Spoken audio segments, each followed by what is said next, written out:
आदाब, नमस्कार, स्वागत है आप सभी का सलमानी न्यूज पर। सहारनपुर लोकसभा के अंदर पिछले 3 दिन में ऐसा हिसाब उल्टा बना। यहाँ असल में हुआ क्या, आपको पहले वो समझाते हैं जरा। हम ये बात क्यों कह रहे हैं। एक चेहरा आपको नजर आ रहा है जो कि समाजवादी पार्टी के पूर्व जिला अध्यक्ष भी रहे हैं। मौजूदा पद उनके पास क्या है वो भी हम उनसे पता कर लेंगे अभी समाजवादी पार्टी में। और नकुड़ विधानसभा के शायद चुनाव प्रभारी भी हैं, उनसे खैर बात कर लेंगे कि वो है। उससे पहले आप एक चीज समझ लीजिए, सहारनपुर के अंदर एक चैनल की डिबेट हो रही थी। उसमें बीजेपी के जो जिला अध्यक्ष हैं विजेंद्र कश्यप जी, उन्होंने, हम किसी का नाम तो नहीं लेंगे खैर, जिसके ऊपर जूता का इस्तेमाल उन्होंने वहां कर दिया। अब उस जूते के इस्तेमाल के बाद हालत क्या बनी कि सहारनपुर की राजनीति में भूचाल आ गया। हालांकि बाद में उन्होंने माफी मांग ली है। उस माफी का वीडियो आप दिखाएंगे, हम आपको इसी वीडियो में आगे आखिर में दिखाएंगे। उन्होंने माफी मांग ली है, पूरे कांड के ऊपर उन्होंने माफी मांगी है जो जूता कांड हुआ है सहारनपुर में। अब जरा सहारनपुर में क्या 2019 के लोकसभा चुनाव में इस जूता कांड का कोई फर्क पड़ेगा, उसको जानने की कोशिश करते हैं। समाजवादी के पूर्व जिला अध्यक्ष जगपाल दास गुज्जर जी हमारे साथ बैठे हुए हैं, जरा उनसे बात करते हैं। सर, इस्तकबाल है आपका सलमानी न्यूज पर। शुक्रिया। ये बताइए, मौजूदा दौर में आपके पास समाजवादी पार्टी में पद क्या है? मैं समाजवादी पार्टी का उत्तर प्रदेश का प्रदेश सचिव हूँ। समाजवादी पार्टी प्रदेश सचिव इस टाइम मौजूदा हाल में, और नकुड़ विधानसभा का चुनाव प्रभारी हूँ, ऐसे भी प्रभारी हूँ। चलिए खैरिए, तो आपने बता दीजिए, सहारनपुर के अंदर एक टीवी डिबेट हो रही थी जिसके अंदर किसानों का जब गन्ने का परमिट को लेकर जिक्र हुआ तो विजेंद्र कश्यप साहब अपना आपा खो बैठे, जूता वहां वो उठा बैठे। क्या कहेंगे आप? हालांकि बाद में उन्होंने माफी मांग ली है, उस पर हम अपने दर्शकों को भी वो रिपोर्ट दिखाएंगे अभी जो उन्होंने माफी मांगी है। लेकिन पूरे प्रोसीजर को, घटनाक्रम को देखकर क्या कहेंगे आप? असल में विजेंद्र कश्यप की बात नहीं है, भारतीय जनता पार्टी को पूरे हिंदुस्तान के अंदर घमंड हो गया है और इस घमंड में चूर है सब लोग। इन लोगों ने लोकतांत्रिक जो व्यवस्था देश के अंदर सब पूरी नस्ता नाबूद कर दिया है। ये जूता प्रकरण इन लोगों ने यहाँ नहीं, ये तो सहारनपुर की बहुत बड़ी दर्दनाक घटना है।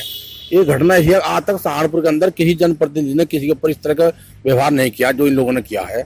ये घटना बहुत अशोभनीय घटना है, इस तरह घटना नहीं होनी चाहिए और जनता इसका इन लोगों को सबक सिखाएगी।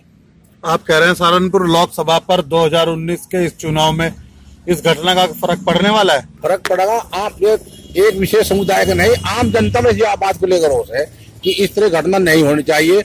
और जिस तरह की तानाशाही लोगों ने कर रखी है, जूता उठाना क्या मतलब है? इनके पार्लियामेंट मेंबर ने अपने एमएलए के ऊपर जूता उठाया और उसकी पिटाई करी प्रेस के अंदर, मीटिंग के अंदर प्रेस पिटाई करी है।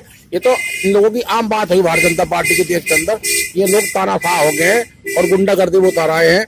इनके पास देश को देने कुछ दिया नहीं और देश के लिए कुछ काम नहीं किया। अगर देश के इस लोकतांत्रिक व्यवस्था में अगर देश की आम जनता, कोई जनप्रतिनिधि, कोई जनता, पब्लिक का आदमी कोई मांग करता है, कोई बात उठाता है जो उसका पूरा अधिकार है, तो ये लोग उस बात को जबरदस्ती तानाशाह हुए दबाने का काम करते हैं।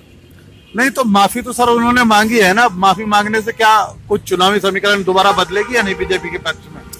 नहीं, माफी मांगने से क्या होगा?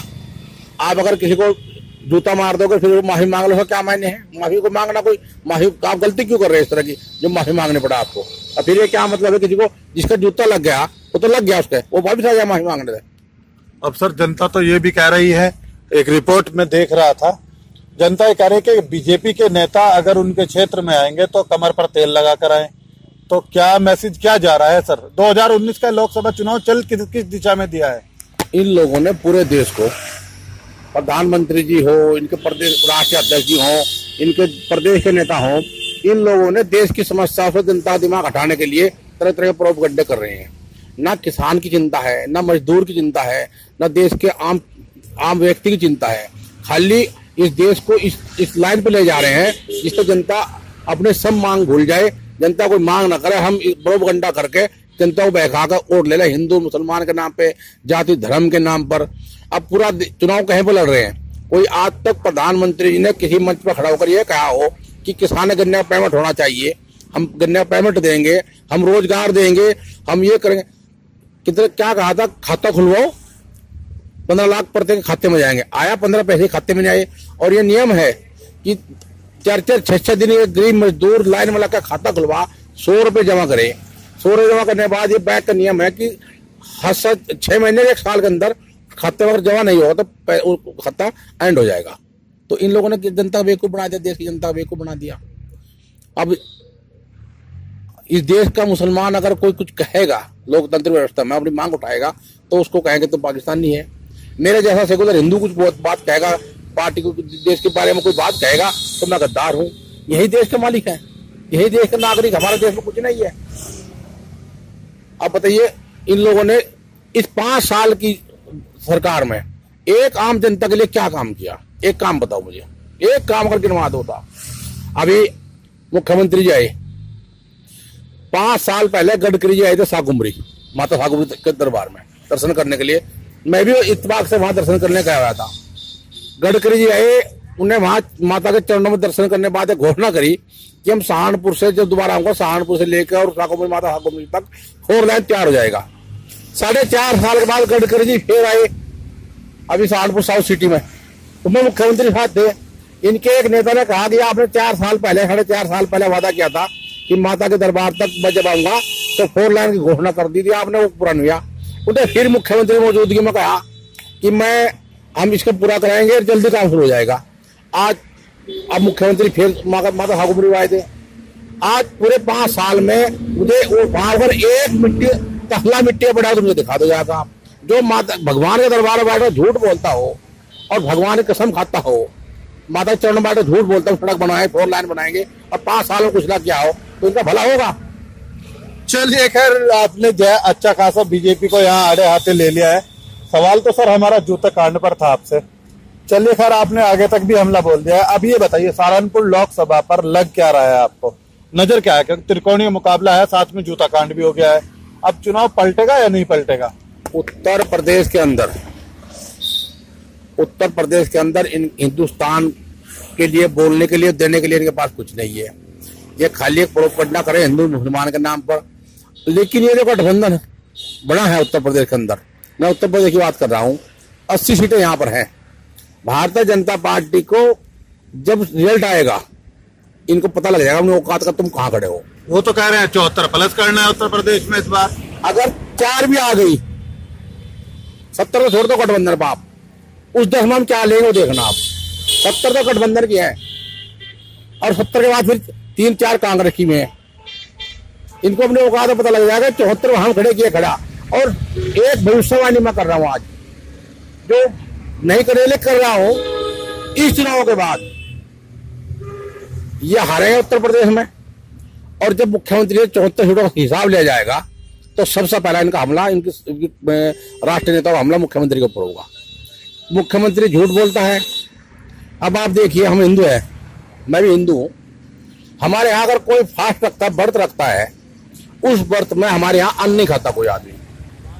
आपने देखा होगा एक चुनाव जीतते राज्यसभा का, और मुख्यमंत्री जी जब जीत के लोग उनके पास गए तो मुख्यमंत्री जी कहा, मुख्यमंत्री कह रहे मेरा व्रत है। और फिर मुख्यमंत्री ने मोतीचूर का लड्डू उठा खा लिया। उनका कहा जी आपने तो आप तो फास्ट है, व्रत है आपका, लड्डू कैसे खा लिया आपने? कहले प्रसाद है। चलिए खैर, देखिए यहाँ जो है बीजेपी के ऊपर जमकर हमला बोला जा रहा है। अब सहारनपुर की राजनीति में इस जूता कांड के बाद किस तरह की क्या हलचल रहेगी वो तो अभी 2-4 दिन और देखने को मिल ही जाएगी। और 23 तारीख को बिल्कुल क्लियर हो जाएगा कि इस जूता कांड के बाद क्या वाकई सहारनपुर लोकसभा बीजेपी का एंटी रही। लेकिन साफ बात यह है कि जो बीजेपी के यहाँ के जिला अध्यक्ष विजेंद्र कश्यप जी ने, उन्होंने माफी मांग ली है। रिपोर्ट आप देख लीजिए किस तरीके से उन्होंने माफी मांगी, ये देख लीजिए आप। उसके बाद फिर इनसे बात करते हैं। परसों जो अरुण राणा के साथ घटना हुई है, अगर कहीं उसमें राजपूत समाज को कोई ठेस पहुंची है, उसके लिए मैं क्षमा प्रार्थी हूँ। और जहाँ तक राजपूत समाज की बात है, मैं हर समय राजपूत समाज के बीच में रहता हूँ और राजपूत समाज से मेरा अपना घर जैसे संबंध है।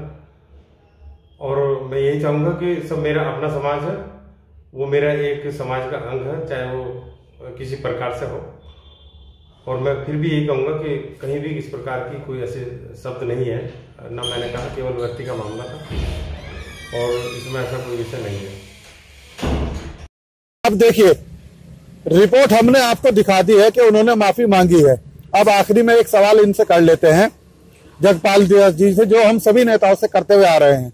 उसके बाद फिर इस रिपोर्ट में आपको जो है एक चीज ऐसी हम आगे और दिखाने की कोशिश करेंगे कि अगर सहारनपुर लोकसभा की जनता क्या उसको पसंद करेगी या नकारेगी, वो भी देखने को मिल जाएगा। चलिए खैर, पहले एक सवाल इनसे आखिर और कर लेते हैं। आप कह रहे हैं कि जनता नकारने वाली है बीजेपी को। एक चीज बताइए, जो सवाल हम सभी नेताओं से करते हैं, आपसे भी करते हैं, जनता आपको वोट क्यों दे? समाजवादी पार्टी, हमारे राष्ट्रीय अध्यक्ष आदरणीय अखिलेश यादव जी ने उत्तर प्रदेश के अंदर जो काम किया है, जहाँ सड़क पर हम आप बैठे हैं, ये सड़क जो चल रही है, ये सड़क भी समाजवादी पार्टी सरकार के टाइम बनी थी। समाजवादी पार्टी ने जो अपने शासनकाल में 5 साल में काम किया है गरीब आम आदमी काम के लिए, जो लड़की, हमारी गरीब लड़की, गांव की गरीब लड़की, गरीब छात्र, जिनको लैपटॉप बेचारों कभी नसीब नहीं होता, देख नहीं सकते थे, उनको हमारे राष्ट्रीय अध्यक्ष लाखों की संख्या में उत्तर प्रदेश के अंदर लैपटॉप बांट दिया। कन्या विद्यादान से शादी करा दी, आम आदमी को, किसान को फायदा करा दिया, आम आदमी को जो हमारे समाज में पेंशन चलाकर जो लोग बेसहारा लोग हैं, जिनको खाने के लिए अनाज नहीं मिलता, जिनको लिए खर्च दवा के लिए पैसा नहीं मिलता, दवा फ्री करा दी। और आपके जो है सब चीज की व्यवस्था मुख्यमंत्री ने करना प्रयास किया, जिसको उसका रिजल्ट उत्तर प्रदेश में जनता इस चुनाव में देगी। सर, जब इतना कुछ विकास हुआ तो फिर 2017 का विधानसभा चुनाव कैसे हार गए? चुनाव इसलिए हार गए कि इन लोगों ने प्रोपगंडा किया प्रदेश के अंदर। वही मैं फिर कह रहा हूँ, ये लोग जनता का ध्यान, विकास कार्य, जनता जो देश के अंदर कार्य होने चाहिए, विकास कार्य होने चाहिए, आम जनता का लिए काम होने चाहिए, उनका ध्यान हटाकर देश को जाति और धर्म के नाम पर बांटकर, प्रदेश को धर्म के नाम बांटकर इन लोगों ने काम किया। जनता बहकावे में आ गई, प्रदेश की भोली जनता के बहकावे में आ गई। उसके बाद आप 3 लोकसभा चुनाव हुए, एक असेंबली चुनाव हुआ, कौन जीता उसमें? गठबंधन जीता, समाजवादी पार्टी जीती है। आप इशारा कर रहे हैं आप उपचुनाव की तरफ। मैं उपचुनाव की तरफ इशारा कर रहे हैं। सर, एक चीज और मत भूलिए, कांग्रेस भी तो उपचुनाव में आपके साथ थी ना। कांग्रेस इस बार खुद लड़ा रही है अपना कैंडिडेट। जो कांग्रेस चुनाव लड़े, हम चुनाव लड़े, उसका रिजल्ट आपको बाद में मिलेगा, हम क्या कर रहे हैं। चलिए खैर, बहुत बहुत शुक्रिया हमसे बात। हमारी पॉलिसी है, इसका हम खुलासा नहीं कर सकते। इसका रिजल्ट आपको, जो रिजल्ट आएगा तो पता लगागा हम कांग्रेस अलग क्यों लड़ रहे हैं, इसका पता आपको लग जाएगा। चलिए खैर, बहुत बहुत शुक्रिया हमसे बातचीत करने के लिए, अपना वक्त है। और कुछ कहना चाहेंगे आप? मेरा तो कहना यह है कि इन लोगों को जो तानाशाह है, जो घटना सहारनपुर की हुई है, बहुत निंदनीय घटना है, मैं इसकी भर्त्सना करता हूं और जनता इसका जवाब इस चुनाव में इनको जरूर देगी। चलिए खैर, रिपोर्ट आपने देख ली है। जगपाल दास जी, समाजवादी के पूर्व जिला अध्यक्ष साहब हमारे साथ थे, हम उनसे बातचीत कर रहे थे। एक अपील सलमानी न्यूज यहाँ आप सभी से करता है कि भैया, वोट देना आपका अधिकार है। 11 अप्रैल को अपने वोट का इस्तेमाल जरूर कीजिएगा, अपना वोट दीजिएगा। वोट देने के बाद आपको एक काम और करना है, अपना एक सेल्फी लेनी है। जो फिंगर पर आपकी निशान लगाया जाएगा, उस निशान के साथ आपको अपनी सेल्फी लेनी है और हमें उसका फोटो भेज देना है। व्हाट्सएप नंबर 1-2 दिन में जारी कर दिया जाएगा आप लोगों को। अपनी हर खबर के साथ आपके उस फोटो को हम प्रकाशित करेंगे अपने चैनल पर। इस खबर के लिए इतना ही। रिपोर्ट आपको कैसी लगी आप भी बताइए। अपने सहयोगी के साथ अरशद सलमानी, सलमानी न्यूज, सहारनपुर।